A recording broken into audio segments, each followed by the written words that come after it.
diya sa Panginoong Jesucristo. Tanan na batang maluwas? Amen. Isa may nakadawat na kay Jesus Christ. Amen. Okay, so kisa may nituo kang Jesus Christ. Amen. So ang nituo, okay. Sa atong pagsugod sa atong topic mga igsoon, kadaghanan ka nato tungod sa atong kakulang sa kahibalo sa Biblia na ang kaluwasan masiguro lang kung atuan kita sa langit. So imunan na akong mindset before. Even ako inan akong mindset, kaya siguro kung maluwas basta tuwan ako sa langit. Ba? Kalos apa ka to? Okay. Kini nga kauna-una ana sa Biblia pero usa lang kini sa tulo ka aspeto sa kaluwasan nga hisgutan sa pulong sa Dios. Karon ang hisgutan ang tulo ka aspeto sa kaluwasan nga gitudlo sa Biblia. Unsa man ni? Una, kung ang usa ka tawo luwas na, meaning to say number one, di matarong na siya. Amen ba? Di matarong na siya. Kung ang tao noon nga luwas na niya ang Kristo, una nga aspeto sa kaluwasan, di matarong na siya. Ba? Di matarong. Unsa man ning di matarong? Sumala sa kasulatan, wala kayo'y tao nga matarong. Ingon ang Roma chapter 3 verse 10. Nakasala ang tanan og nahilayo sa himaya sa Dios. Ang makasasala dili dayon makamatarong sa iyang kaugalingon. Muna nga bisan pa kung saan ka na nagduduhod gikan sa tahan sa simbahan paingon sa altar, aron lang kita maluwas dili na mao di ay ang ipasabot sa Biblia. Kaya naman, dili na mao makamatarong sa tao, dili na mao makamatarong sa usa ka tao, na bisan pa kung tabok pa na siya, usa ka pa na siya dito sa ikapitong bungtod. Maybe ito siya bisan pa kung sa mga sakripisyo ay mong buhaton para niya sa Ginoo, dili na mao makamatarong nimo. Unsa man yan? Una ang kaluwasan atong dawaton pinaagi kang Jesus Christ. O ang bunga sa atong kaluwasan, mao kini di matarong. Kaya nag-ingon pa ng Biblia nga walay bisan usa ka tawo nga matarong. Meaning to say, kay wala man matarong ka nato pasabot kung si Jesus ana sa akong kinabuhi ato nang gidawat, diha ang Dios muhatag ka nato bunga sa maong kaluwasan. Nga mao ka na gimatarong. Tanan na matarong sa Dios. Amen. Ba? Unsa ka ipakita sa una mga pulo sa isa ka daw kapulo ka tao ka di ba? Siguro sa pagsugod na tong tawag sa kaluwasan, siya na lang. Di ba? Siya na lang. Kung katong pulo ka tao sa usa ka daw atong ba di ba? Karon nga nakadawat ang kaluwasan, siya na lang sa isa ka daw. Pagkasunod ang naman, mahimo na po na. Walo. Meaning to say, ang pagkatao sa Diyos sa kinabuhi sa tao, proseso. Ayan ba? Doon na ba instant na bago? Wala. Doon na ba instant? Depende sa pagpamahal sa Ginoo, pero mostly ang atong kinabuhi espirituhanon, process. Proseso. Gikan sa dautan, hinay-hinay ka nga na bago. Bago, pagkasunod lang na bago. Diba? Example naman na ito mga isun. Sa isang araw, kalima ka makapabalikas. Memorize nila nila. Pagkauma, uy, upang na na. Okay na yun naman. Hindi ko ba dito maayon kaya ay panarang dito sa Biblia. Hindi ka ba dito maayon mabalikas. Suko ko na yung Ginoo anak. Ayun naman mo. Ang lima mo, ngayon mo na lang. Upa. Di ba naganahan na isun? Di ba naganahan na? Mahinay-hinay na ginabago sa Ginoo nga itong kinabuhi.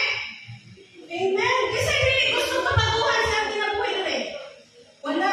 Ni ata din kay nakadawat sa kaluwasan. Ang kaluwasan, bukas kaluwasan, mao ang kabaguhan sa mga matalo sa kinabuhi.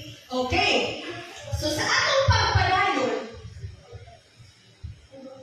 kay saksi ako nga maingiton kaayo sila sa pag-alagad sa Dios.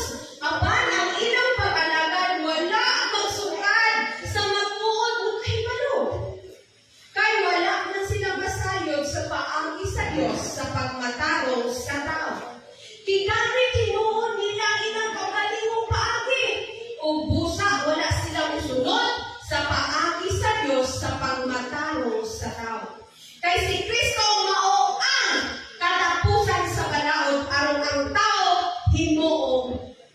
matarong pinaagi sa ilang pagtuo kang Kristo. Laro kayo ang Biblia isuon. Ha? Laro kayo. Isa-isa sa ato, adri ka na yung tapan, di na ako kapabago mo. Ha? Hindi na ako kapabago mo. Kasi ano kapabago mo? Si Jesus. Once na si Jesus mo, pwede na mahipatid na si mo kinabuhi. Magbago ka.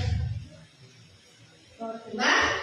Sunod, sayang ihimo naman kita ang katayon sa Diyos, pinaagi sa pagtuo, may panagdaig na kitaw ang Diyos, pinaagi sa atong Ginoo Hesukristo, iyon ang Roma 5:1.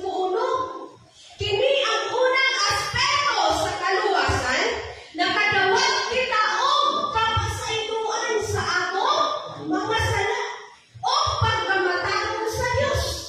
Tungod kay ang atong pagkahiusan diha ang Kristo. Asa na nato nadawat ang atong pagkamatarong? Ikan sa atong pagtuo kang Kristo. Ug ang atong pagkamatarong nadawat nato pinagila sa atong pagpakigait na sa Dios. Dili ko si duna na tayo relasyon sa Dios. Napasaylo na tayo gikan sa atong mga sala. Totoo ba tayo? Ipasaylo na tayo sa atong mga sala. Amen. No? Ipasaylo na ta. Kung ano tayo ipasaylo sa Dios, noon na ang karon duna na tayo relasyon. Ano ni simba man ta? Ano ni simba ta? Tungod kay duna na tayo relasyon sa Dios. Mingawon na ta ba? Di ko maka-ampo, di ko maka-worship, di ko maka-appeal sa fellowship. Ha? Mingawon na ta? Saan ka lang unas na buyan? Kung di pa kita, mingawon? Ha? Sibat pa rin ka, sa gara kami sa sibat, hindi na ba itong bahay? Ambak bintana, no? Di ko sumita, minawag mo lang ang papa, ambak bintana. Ambak na, kung man gusto. Di mo na sa atong kinabuhi espiritual. Kung saan na tayo relasyon niya sa Diyos, ato na siyang pangitaon kanunay. Mingaw na tayo kita makahatag panahon niya. Mingaw na tayo kita makaampo. Mingaw na tayo kita makasimba o domingo. Mingaw na tayo kita maka-worship niya. Amen ba? Amen. Ikaduha nga aspeto sa kaluwasan ni Kristo. Una, di ba, ginatarong? Ang ikaduha, ginabago. Bago na. Dili pasabot nga bago. Bago na sa nina, bago suon. Dili kita ang atong kinabuhi. Bago na. Kaya ito, basa ko ng Bible. Human sa imong kaluwasan, adunay proseso sa kabaguhan nga musunod dayon. Meaning to say, kung luwas na kakaroon ang kabaguhan, atong masinati, atong madawat. Diba? Sunod.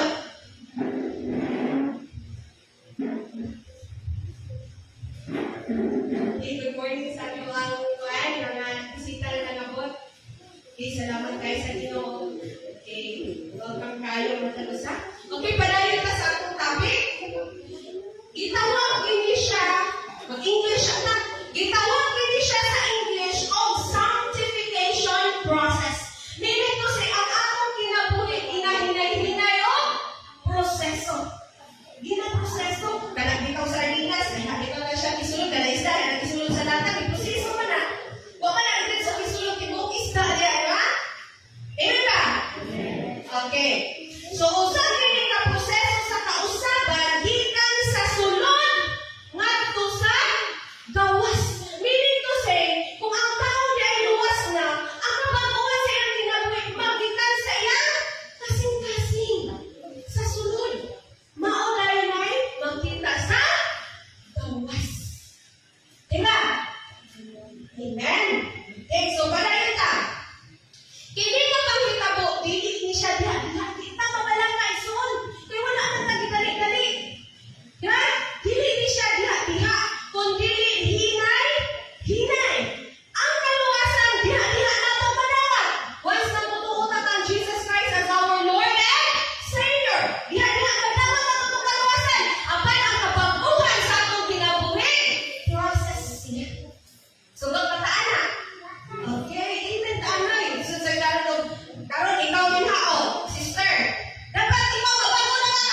sinultihan.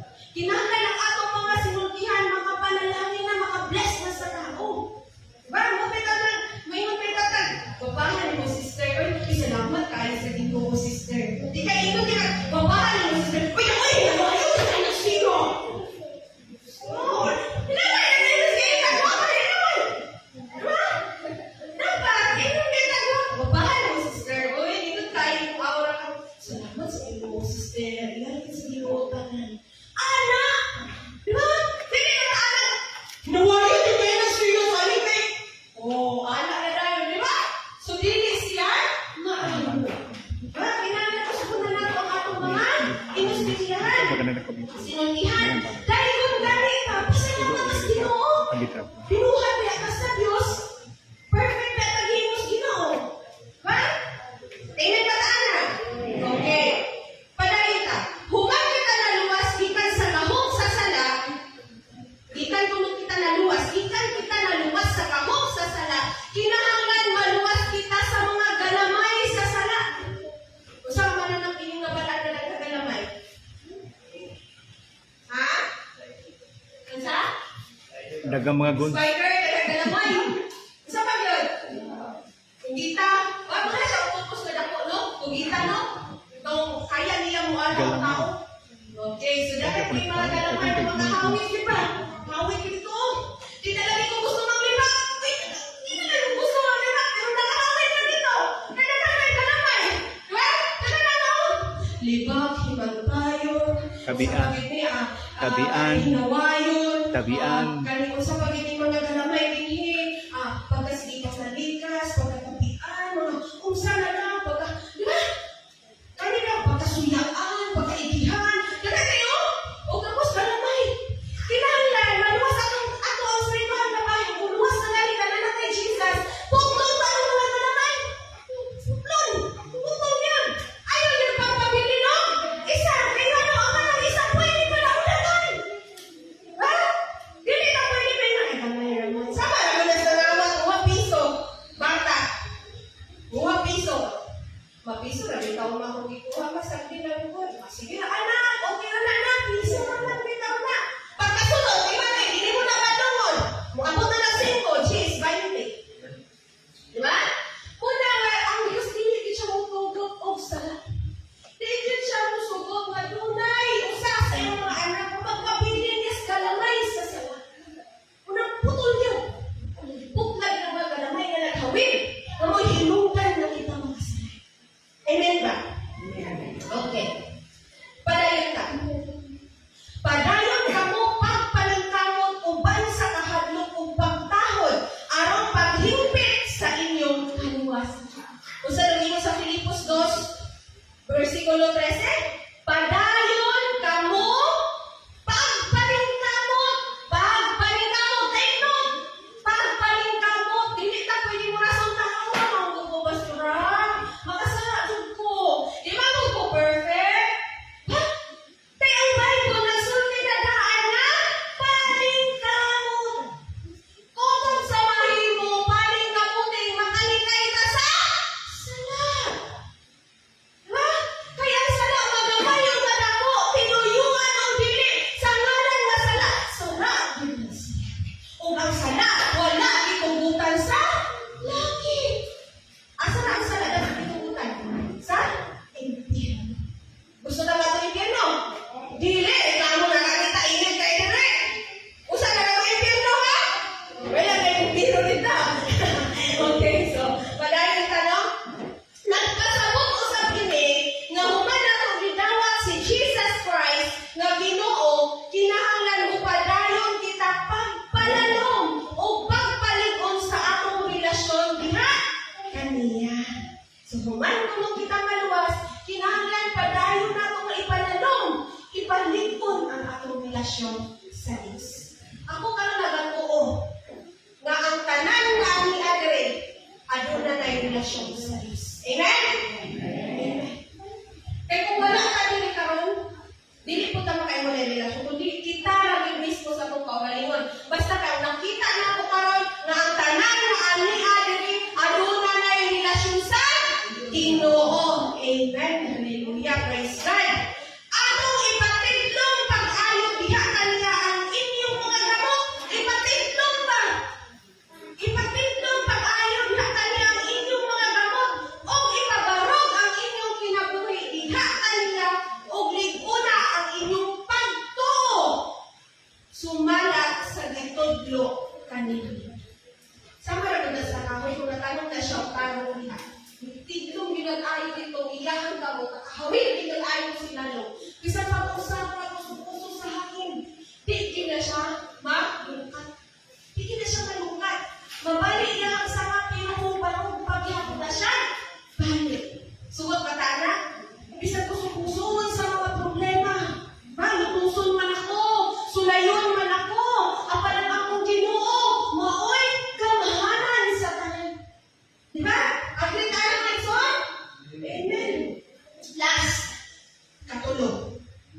Okay, atong himay-himayon. Muni ang Glory last. to Christ. Diba, giluwas naman ta, gimatarong na ta, ginabago na ta. Ang ikatulo, unsa? Pagbayawon. Ang ikatulo, aspecto sa kaluwasan, mao ang kaluwasan na ato, kini ba, sa atong lawas na maduluton ug ang kumpleto mapadagdagan sa kamatayon. Makita na sa Bible sa unang Korinto 15, 51, 55. Kini mahitabo sa ikaduhang pagbalik ni Jesus. Diin iya kita buhaon aron makig-uban na kaniya hangtod sa kahaturan. Nasulat niya sa Bible sa Filipos 3:20 paingon sa 21. Meaning to say, ihisgot si Apostol Paul diri o rapture. Kini atong lawas kung maabtan kita sa pagbalik ni Jesus Christ, kita nga mga nagtuo diha niya, iya nang i-rapture mawala ka. Isa lang kapag pamilog wala ka. Matingala lang na yung kakainubana na kang wala na ka sa inuhang dito sa kapan. Wala na ka sa kapan. Asan ka? I-rapture na ka. Ikuha na ka ni Jesus. Dili na mo ang physical na kamatayon. Kung maabtan ka ni Jesus, mabuhi pa ka ng panahon na. Pero, kung maabtan mo ka sa Diyos, patay na ka, ni ako physical na lawas, so wala na ka din sa kalibutan, una akong gihapon kita niya pa, banhaw. Banhaw niya kung kaya una, unahan niya pagbanhaw ka itong mga tao, may nagtuo kay Kristo. Ganahan bataan na mapagnaon ison. Saan na sa Diyos ka na ito, mga magtutuo ni Jesus? Ganahan ka na? Ako ganahan ni Kualison, nagnaon si Kuani. No? Nga, after na ko ni Jesus mabuhi or patay na ni akong lawas, unahon dyan ko ka ni Jesus pa, banhaw. No? Asa tadalo ni Jesus sa langit, amen. Langit ka niya, dayon. Wala yung isa-isa sa ako, ano ka ng impyerno. Isa na gusto ka ng impyerno. Wala, di ba? Isa ka na ng langit. Amen. Oy, ba? Langit, iko. Di ba? Una, kung gusto ng kag-langit, kinahanglan, atong, usaman, likayan ang mga sala. Atong tuuhan si Jesus atong kinabuhi. O sa katapusan, mga igsoon, niingon siya diri kita nga naluwas na o namatarong na diha ni Kristo, kinahanglan magpabilin nga bukli o makauban kita sa iyang ikaduhang pagbalik. Kay kung walay pagkabalaan, walay makakita sa Ginoo. Para sa mga anak sa Diyos na nagpaabot sa pagbalik ni Kristo, ipahimangnuan kita diha sa Bible. Unang Juan, Kapitulo 3, versikulo 2, paingon sa 3, minahal kong mga igsoon, kita karon mga anak na sa Diyos. Apan, wala pa nato matino kung maunsa gayud kita. Ang nasayran nato mao nga ipadayag na ni Kristo, mahisama kita kaniya. Kay makita man nato siya sa iyang pagkamao gayon. O ang tanan nga nagbaton niini paglauma diha kang Kristo nagputli sa ilang kaugalingon, ingon nga si Kristo putli. Kaya dili? Kaya? Usay gusto sa Dios, usay gipahimangno sa ako. Kinahanglan nga magbalaan kita. Magbalaan kini usipan ning kamutan nato. Magpaningkamutan nato. Usaon mo gid pagkabalaan ay nga makasala pa man ta. Di ba? Makasala man ta. Sa giingon na nato kaganina, paningkamutan nato. Kay ang Dios maghukom sa ato matapos sa pinaagi sa atong mga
ako ta. Amahan Bakro. ako ka mahigugmaon, tagiyak ka sa kanya. Ikaw ako buray sa among kinabuhi. Ang among kinabuhi, Lord, di ka gayag ganha kanimo. Ikaw ang Diyos na naghatag ni Ingrid Pamela. Salamat na ikaw ang bunuan kung kami ang imong sa. Ug ang tanan na nag-flow kanang ikan gayag ganha kanimo. Salamat, Amahan, sa iyong mga sakripisyo aron kami makabaton o kaluwasan.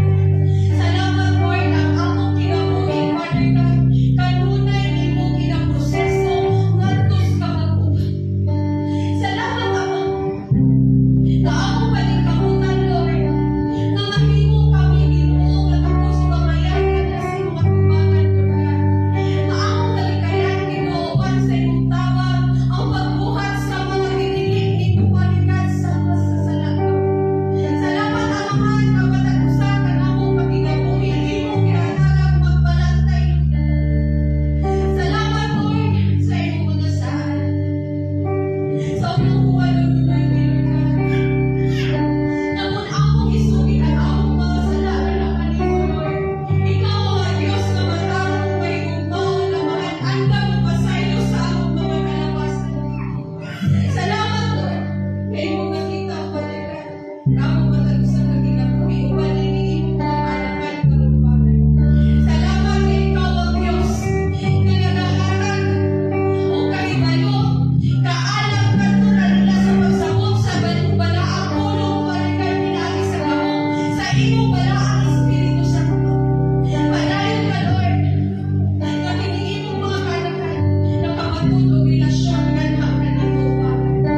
Salamat, Lord, na dili kanimo ang katapusan sa ilang pagsunod ganha kanimo, Lord, kundi dili mao pinagsinugdanan, Father God, na ang ako mga kaigsuonan, Lord, makig-uban kanamo, Father God, sa pagpangalakan ganha kanimo, Lord, hangtod sa imong pagbalik. Salamat, Ama. Diyos ka na matinginaw. Diyos ka na makagagawa. Diyos ka na tag-iya sa tanan. Diyos ka na tag-iya sa among kinabuhi. Sa amayan ka lang, Lord, kaya na pasalamatan o bugyanan, halaran sa among kinabuhi. In Jesus' name, amen and amen. Palapakan natin po sa